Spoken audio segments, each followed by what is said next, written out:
What's going on, you guys? My name is Rayge, and we are back today with a War Scourge preparation video here in regards to the upcoming final running of Red Hulk's event. So having said that, this is the last time that we are going to be seeing this ranked leaderboard format. So I speculate that in the future these shard payouts might drop, but it really depends on how they rework this. Having said that, Red Hulk is definitely one of the most powerful legendary characters in the game. So in today's video, we're going to be talking about the best teams and synergies, but I also wanted to take a step back and remind you folks that I did make previous guides and videos on going through the event with different teams. In addition, I think I've done it in difficulty 6, 7, as well as actually going through the 2 million points on difficulty 8. So that's going to be way more than enough to clear all the milestones. But as you can see with this run, you do only need 425k points minimum to get the 3-star unlock, and then the 500k does grant you the 3-star immediately. So the feature team is going to be Hero Asgardian, Ravager, or Wave 1 Avengers. But to be honest with you, Hero Asgard and Wave 1 are likely the answer on Notes 5 and Notes 10, just based on my previous experience. So we're going to be going through all the teams, guys, but again, I'll put all the links in the description below if you guys need to reference and see the actual gameplay. Additionally, if I have the time, I'm also going to be doing an updated video, so that way I can show you what teams actually worked, as opposed to me, reviewing right now and providing to you the best teams as of today. So guys, having said that, I always like to put it all in here because it's easier kind of to see in my arena team, just because there's less slots. But first and foremost, we start off here with the format as follow, right? Nodes 1 and 2 are bio. Next up, the next section would be the actual Avenger section.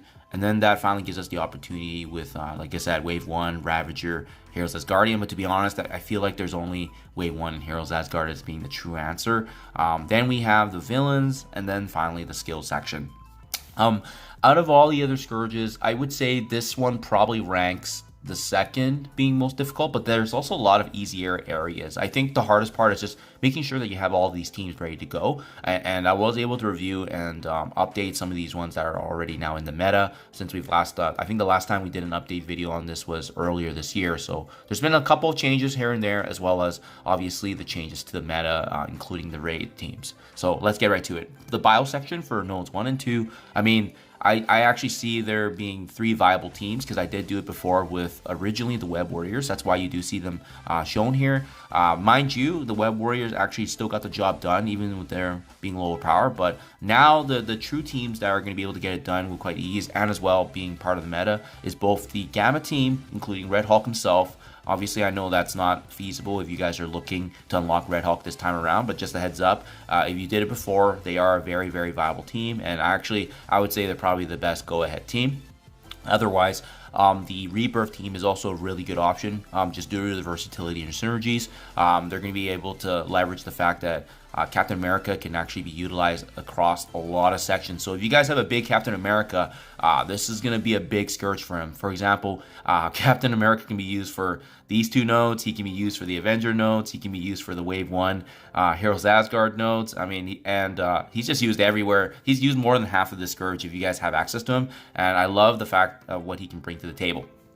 Now, having said that, if you do have Web Warriors, I believe I did get the job done with Web Warriors as well. You just might need a sack team, so someone, some of your weaker roster to throw in before you bring in the Web Warriors to clean up. And just be mindful of the fact that Miles Morales is also a young Avenger, so he can also be double leveraged as well in the next 2 nodes. And that's my segue here. The next 2 nodes then will be the Avenger nodes, and a lot of the Wave 1 we can use, obviously, with them being classified as Avengers, but I would caution you guys to be careful on that, just because we don't want to kill anyone that we need for notes 5 and notes 10. They're generally the true bottlenecks, right? So who I do recommend, a mixture here, right? You can utilize young Avengers. You don't need them anywhere else, but also if you had a built up young Avengers from the Famine Scourge, I mean, they can pretty much auto the nodes. I would say out of these teams, the young Avengers are probably the most well-rounded out of all of them, and they can do a lot, especially with Squirrel Girl activating her turn meter, in addition to Kate Bishop blinding when any of the fellow Young Avengers fall. You can also opt to switch Chavez for Miles Morales, so that's why I have him shown here. So just some options for available if you guys have this team built up. Another option is also if you previously already leveled up the Bionic Avengers, which I do have at the very bottom here. Bionic Avengers are all classified Avengers, so they have that full team synergy. Generally, I use both Young Avengers and Bionic to get through the nodes. They're not challenging. You just got to make sure you're wave managing in addition to having these teams built up, and their synergy is what is going to carry you over.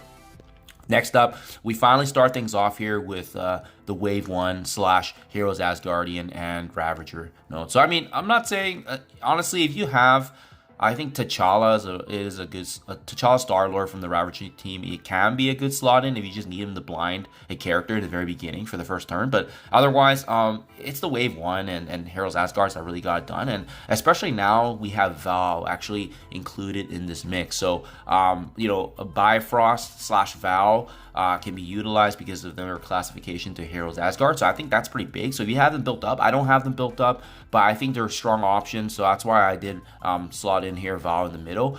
Val can bring them back from the dead. So the synergy of Val combined with Valkyrie is going to be really big because they're really strong proponents of this team, and they can be able to provide a lot of buffs when a fellow Asgardian does fall.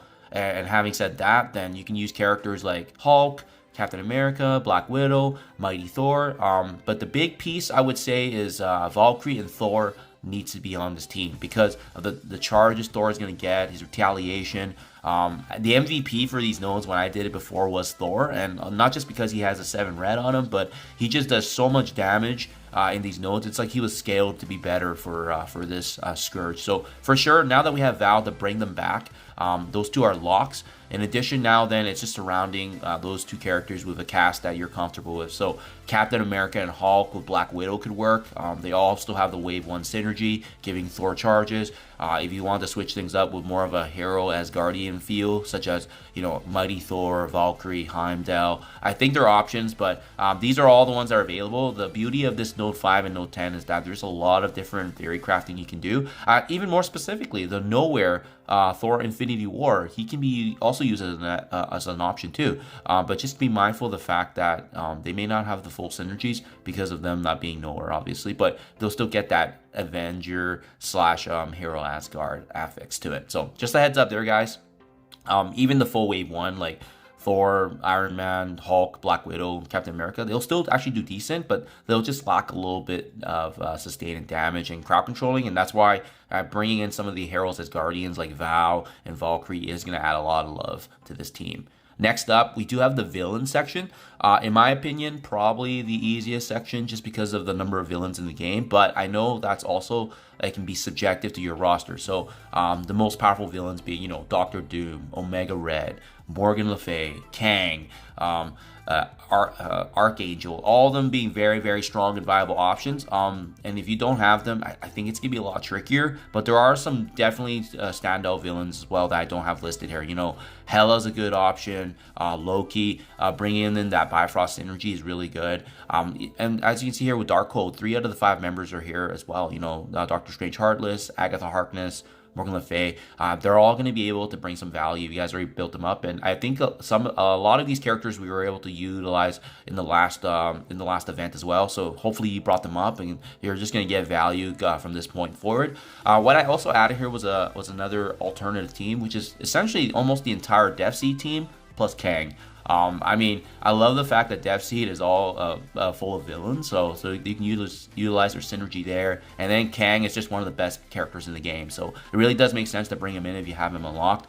The amount of damage he's going to do, and let's not forget, his Masters of Evil team is also needed for Nova's shards in the future, so he's just going to have value all across the board. I also have him currently in Dark Dimension 6, absolutely tearing it up. Definitely a Dark Dimension 6 lock without a doubt.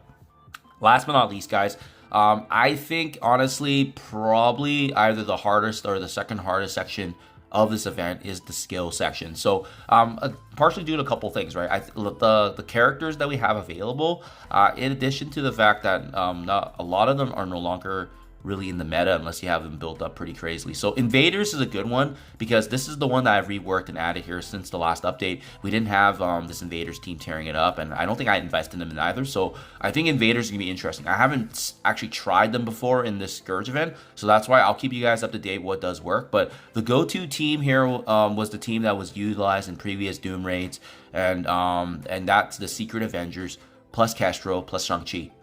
Suffice to say, they can still get the job done. I just needed to rely on some RNG previously before. But what I'm more interested in now is trying out this, the Invaders team and seeing if we can get it done, especially seeing the power differential there. They're a lot lower, less invested. Maybe even just slotting in Castro in place of one of the damage dealers on Invaders. I can probably get the job done, but I'll keep you guys up to date. Those are the options right now and the best teams that I see based on categorizations of the traits of what I see. Obviously, there are some standout skill characters that I can mention though if you guys are interested, and we can quickly discuss those options here. So skill, unfortunately, like I said, although there are some standout characters, there's not a lot of team synergies with some of them. So I mean, we have Moondragon Gamora being part of Infinity Watch. That could work. If you guys built up Star-Lord Annihilation from the previous event, you can see Valkyrie is still also back in this mix, Echo, but other than that, it quickly falls off, right? I would say if you have a strong Baron Zemo and Taskmaster, they've always been strong options as well in the game if you guys actually have them invested in. So those are the ones right there, guys. But hopefully this helps you guys prepare. The event comes in a couple days. Not much heads up, but I mean, this is more than ample time to prepare and get your teams updated in terms of just seeing at least what the nodes are going to look like. I'll make sure I link my videos below so you guys can actually preview it before it goes live. Thank you as always, and I'll catch you guys in the next one.